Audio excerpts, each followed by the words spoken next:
maging mayor ka, maging barangay captain ka, maging congressman ka, dahil may negosyo kang iniingatan. Ikaw ang realtor. Ikaw ang nagpapagawa ng subdivision, tatamaan ng mga magsasaka sa land conversion. Ikaw ang may kapital, nagpapagawa ka ng pabrika, may-ari ng isang pabrika, tatamaan ng mga manggagawa sa sahod. Itong kalagayan, bakit tinula kayo pa sa pagiging OFW?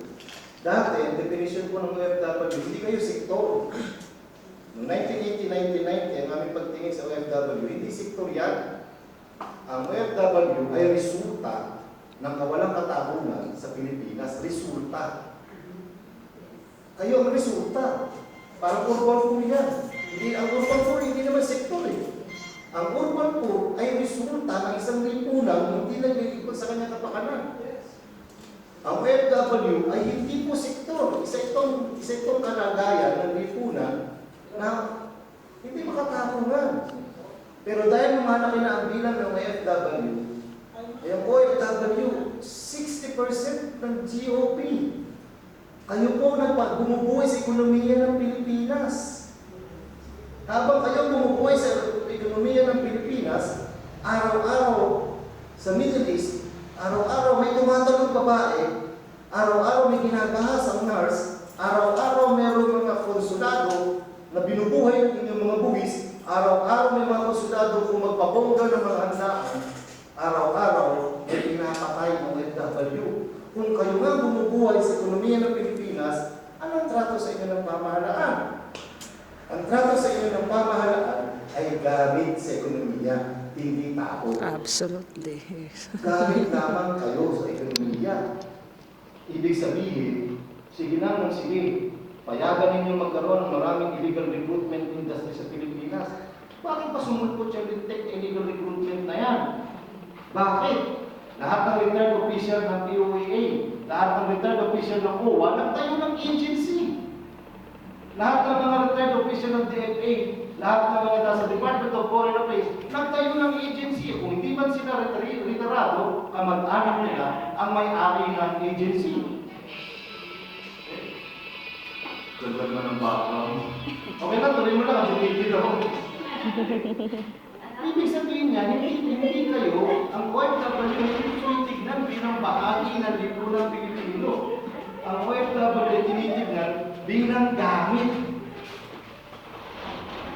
Gamit. Hindi kayo tao. Yun ang nakakapaghinanakit.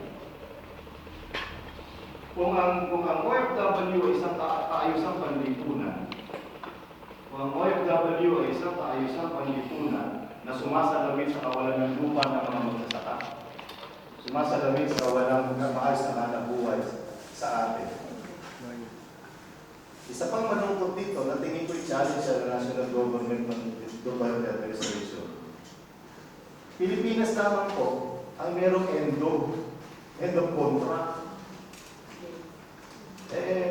Halimbawa, hindi ko kabisado yung teka, narinig ng mga kabataan sasabihin sa akin ng yung bunso namin na nandito ngayon sa Macau.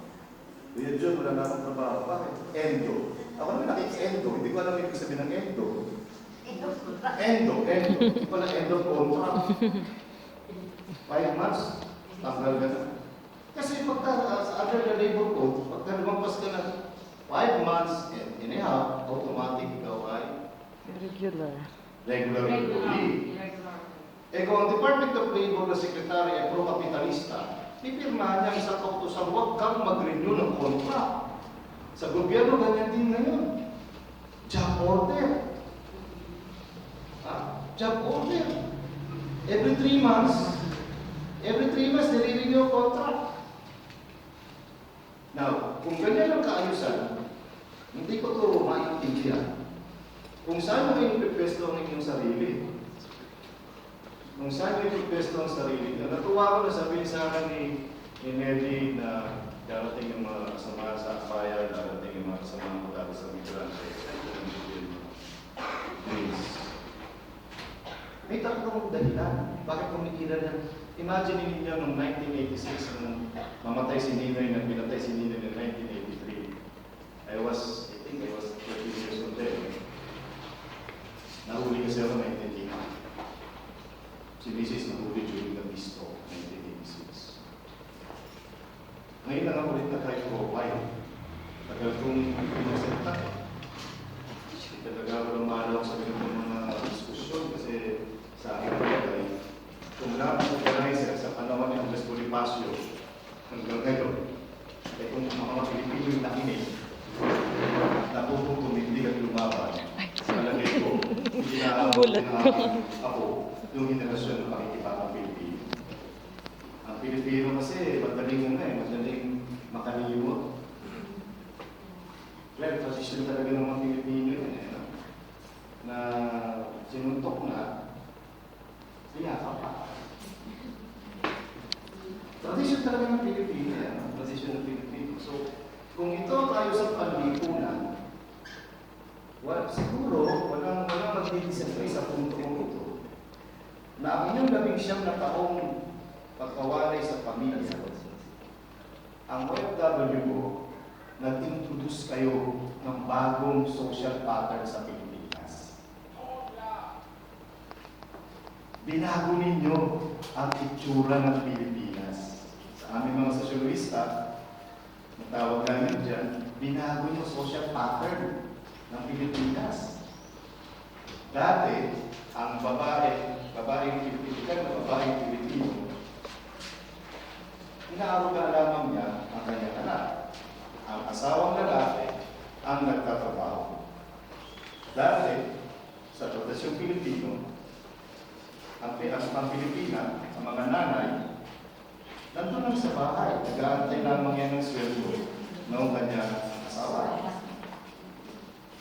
Kung meron 1 milyong Pilipino na umalis sa Pilipinas, meron 1 milyong pamilyang Pilipino na nagbago ang pananaw sa pagiging Pilipino. Ang Pilipino po ay mga romantiko. Ang mga Pilipino masyadong close family ties. Kahit bisita